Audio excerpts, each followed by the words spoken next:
people tend to take you lightly at times, maybe because you look a certain way, you know, they're too soon to judge. The most normal thing that any individual in the world does is have a partner.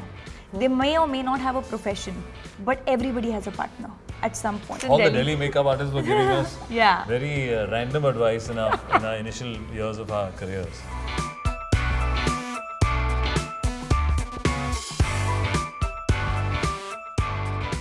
Sidharth Rakul, welcome to Film Companion. My show is called Spill the Tea, so I hope you guys are in the mood. And thank God I get to do this interview because I really have a bunch of things that I want to ask you guys. Great. All right. So happy birthday to you. Thank Firstly, you so much. Thank you turn a year older and it's younger. I turn a year younger every year. Every year. Yes. In spirit. But you are just 10 years old at the movies. Yes. This exact month, 10 years ago, we came with our first film. So do you remember the guy from 10 years ago who came here like really eager to break in? What was his biggest dream and do you think you've managed to fulfill that? Well, I'm not a person who gets satisfied very easily, whether it's with one take or my edit or films. So I don't know, I never feel that I've achieved, anything or those kind of milestones. I still feel I'm the same person that I came in, with more experience for sure, in filmmaking, in choices, creative experiences that I've had over the years. I think in the beginning it was just it felt like a sense of achievement to get your first film, in such a big film and such a big setup, such a big director.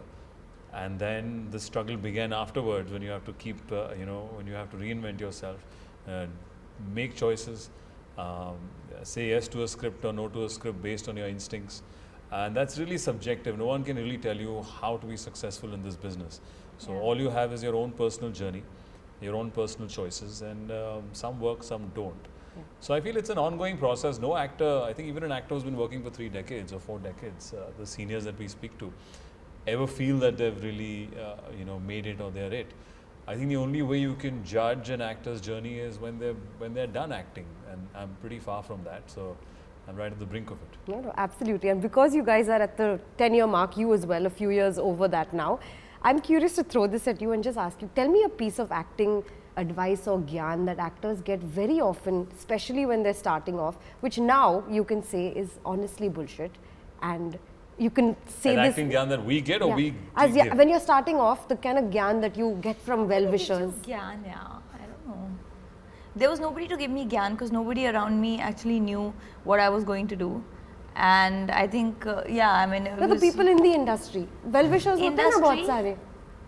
I think people have good intention, but I've even seen a great transition. I remember my very first commercial that I did when I was in Delhi. This is like, I must be 20 years old, like about 16, 17 years ago. And it was a small budget commercial for a hotel. And at that time they had this concept of कि अपनी light, आपकी light ये है. तो आप इधर से इधर जाएंगे तो दूसरे एक्टर पे शैडो आएगा, ऐसा होगा तो वो होगा, तो आपको इधर ही स्पॉट पे बैठ के इधर ही बोलना है, बाग पे वो करना है. It was a very staccato way of understanding filmmaking, and they used to give you and who was giving me this advice? My makeup artist at that time. He was giving me advice कि देखा ऐसा है, because he knew it was my first ad and I was a bit nervous. Oh, now I remember. And he was giving me this advice, and I'm like, अच्छा light की तरफ. And then you realize over the years that it's not like that. And also maybe yes, of course, lighting has evolved and cameras have evolved. Yeah. But to just make someone stick there and a makeup artist giving you advice was sweet, but it didn't make any sense. Yeah. I think now that he spoke of it, I remember that somebody told me that the DOP of a film should always be your best friend. When I was going to do actresses, they said that the cinematographer should be your best friend, because if he likes you, he will take that extra 5 minutes to, maybe a certain lighting is not working for you and getting shadows, and he'll take that extra 5-10 minutes to make you look your best. And if he doesn't care, he'll be like, hatao yaar, aise hi karo. And this was my second film that I was going for, and can I tell you, she used the word DOP, and that time I didn't even know what is DOP. So I just knew cinematographer. So I was like, Achha, okay, best friend, but to whom? And this was also a makeup artist in Delhi. Oh, wow. This was also a makeup artist in Delhi. All the Delhi makeup artists were giving us very random advice in our initial years of our careers. Okay, what is one thing in the movie making business that makes you go, oh God? Promotions. No, I still am okay with Nice to meet promotions. you. I think unnecessary chatter and unnecessary trolling and sometimes that is oh god. Yeah. Yeah, I mean, that's that side of social media. I think promotion is also something that started in the recent years. Yeah. And sometimes I still feel people decide at a very early stage seeing your trailer whether they want to spend that money on that ticket. Yes, it's become a producer medium, a business medium now to convey people that the date you're coming in and talk about the film. बोलना है? Yes, बिल्कुल. Like, Of course, thank God is 25th coming on 25th of October. That's Diwali.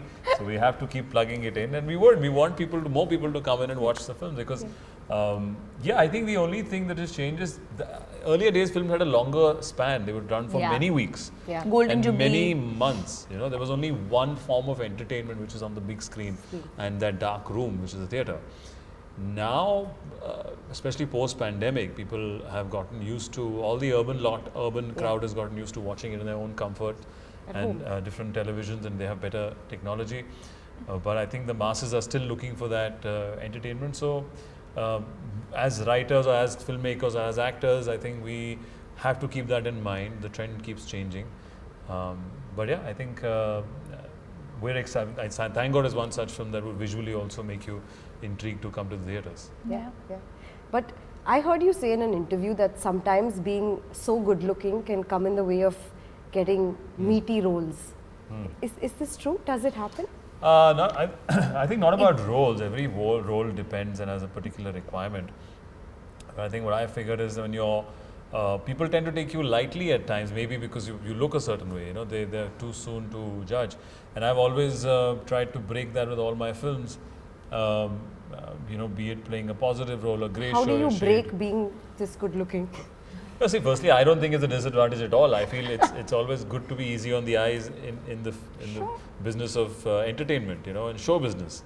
But I would say when one has to play a struggling character I think there's a correct cast and the correct people start connecting the background of the character with the way you look in a certain in reality. I think that tends to be at times an obstacle. कि अच्छा यार आप तो जैसे हंसी तो पसी was a film that he's an urban boy but or maybe Jabariya Jodi for example, which is I'm playing a boy from a certain state, and it would be ki but we could see that you're so good looking, but why can't that person a person that looks like me I agree to this happens from be a particular state or a particular country. So I think those are the only aspects. Otherwise, it's tough to believe you as small town.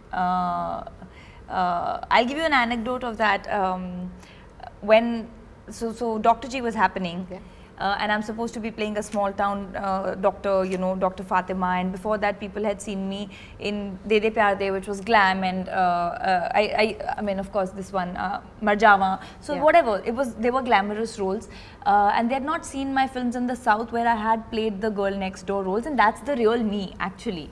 So there was a little confusion. So part of the team thought I would be able to, and part of the team thought, is she too glamorous or too like city to look like believable as a doctor, and I just took the phone on the director because she was on my side, and I said that do one thing, let's do a screen test, because I have no shame in saying that, because it's absolutely okay for someone to have a difference of opinion, but I strongly believe that our job as an actor is to be able to act and get into different roles. Sure. If I am playing me or he is playing him, then how are we actors?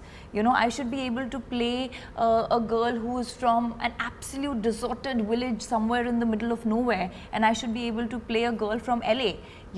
That's the kind of variety I want to bring in. So I told her, I said, you know what, let's just do a look test and you take a call. And she said, yeah, okay. I remember I flew down, I was shooting somewhere, I came one day, I just dressed like Dr. Fatima, and the very minute I signed the film. So I'm just saying that happens even now after having done so many films, where you have to convince directors sometimes. And if you do 2-3 films like that, then they forget that you're actually glamorous. It's a catch-22. It happens. It's the trend, the kind of films you're in, so you get sort of slotted. So you have to constantly keep breaking that. Wow. A film like Thank God can make you rethink how you live your life at so many junctures, which the pandemic did for so many of us, right? Right. I'm curious to know, do you guys have you changed how you do life since what we've been through together? Post-pandemic, I think we all got up when the pause button hit in. Firstly, you had to have a lot of gratitude because you didn't know what was happening. The way the Thank pandemic God. was, yes. Even if you had your health and if you were healthy and safe, you had to say thank God because we saw so many people and we still don't know why a particular person got it and the other didn't. So gratitude kicked in general, I think, overall through the society. Now post... But did you make any rules कि अब मैं life ऐसे जीने वाला हूँ? I tried to, but then now when we went back to work, you're just trying to go from one film to the other. And, this is my first film post-pandemic. This is the first time post-pandemic the audience will have no restrictions on Diwali. Yeah. Full occupancy. It's not a mandate. There's not that fear of the pandemic anymore, hopefully. And I think we're all gearing up to see if we've learned or not. And I think it's a personal thing. Everyone's learned different things. I would say. We spoke during the pandemic. We worked out in the pandemic on Zoom. Oh, you guys did? Yeah, we worked out on Zoom. We did a Zoom interview, I remember. But yeah, I think the pandemic for me, I'm a workaholic and I would never take breaks or I would just constantly, and I liked it that way, no complaints. But I think it just put into perspective what truly matters. And at the end of the day, nothing matters if beyond the well-being of your near and dear ones, and to give time to yourself. I think pandemic, the lockdown was my first ever break, ever since I started working, ever since I was 18. And I didn't know that this is how a break is, where there's self-love, self-time and things like that. And now I consciously try to take that 4-5 days away after 3 months of work or after finishing a film, because I think it's so important to just reevaluate, to spend time with your near and dear ones. So that's a conscious decision that, because what truly matters, it really matters that, what is this race, what is this so-called perception, ultimately how are you feeling is what matters. Yeah, and you mentioned near and dear ones. Your relationship with Jackky looks really solid and lovely to see, but I really like the fact that you've made sure that the focus always remains on the career. You've had 2 back-to-back releases and that's what people are talking about. But is it less tiring to not have to play the cat and mouse with the media? Absolutely. I believe that, and I've said this many a times, the most normal thing that any individual in the world does is have a partner. They may or may not have a profession, but everybody has a partner at some point. How is it any different? And if it is, like this perception, or I don't understand the point of, we're anyways living a dual life, you're playing something else in front of the camera, coming back to your own self. In that 2-3 hours that I have for myself, I don't want to be playing a game, So I just felt the reason I was very vocal about it was that I just want to make life less complicated, and I'm a very strong believer it should not affect me professionally, because these are 2 different aspects of my life, and if it does, then there's something totally wrong, because we are in 2022, and if we, how can somebody's personal affect professional and professional affect personal? So I just feel that these are 2 absolutely different aspects, and it's easier this way that I don't have to play the cat and mouse game. You want to give him some tips on everyone has their own choices. I'm just talking about me. But he doesn't. He's killing it with work. What? No, he's killing it with work. Yeah. How do you ever get on any dates, Sid, if the game is so intense? What is it? I think it's if the only the only thing I feel that actors need to be responsible for giving out in public is their work. Rest is up to them. It's your own choice. I think it's a choice. It's your own personality, because that doesn't really defines what my equation with anybody is in my personal life, whether it's in public or not. So, Finally, I'm going to ask you guys, what is it that you thank when you pray at night? What are you praying to God for? Or thank? Right now, I think we're all asking for thank God to be like a big success, and then we will say thank God on 25th that thank God October. The audiences loved it.